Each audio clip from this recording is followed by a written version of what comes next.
Sweet potato sweet cutlet.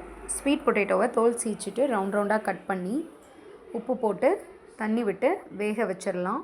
அது உடனே வெந்துடும், கொஞ்ச நேரத்துலேயே வெந்துடும். அதனால் ரொம்ப குழையும் விடக்கூடாது.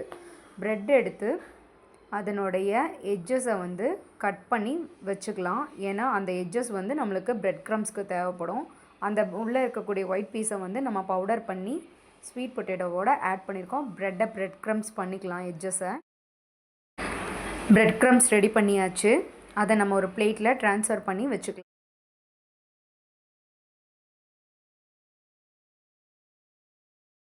ஒரு பெரிய ஆனியன் எடுத்து அதை எவ்வளோ ஃபைனாக கட் பண்ண முடியுமோ அவ்வளோ ஃபைனாக கட் பண்ணிக்கலாம். அதை ஸ்மாஷ் பண்ணது அந்த இதோட எல்லாம் சேர்த்து பிசைஞ்சு சப்பாத்தி மாவு பதத்துக்கு பிசைஞ்சு அதை ஹார்டின் ஷேப்க்கு நம்ம திரட்டிடலாம். அடுத்து ஒரு கார்ன்ஃப்ளவர் மாவு ஒரு ஸ்பூன் எடுத்து தண்ணி விட்டு நல்லா மிக்ஸ் பண்ணி வச்சுருக்கேன். இப்போ ஆல்ரெடி வந்து நம்ம பண்ணி வச்ச அந்த ஹார்டின் ஷேப் கட்லெட்ஸை அந்த தண்ணியில் முக்கி அடுத்து வந்து ப்ரெட் க்ரம்ஸில் வந்து நல்லா ப்ரெஸ் பண்ணி எடுத்துடலாம். ஆயில் ஹீட் பண்ணியிருக்கு.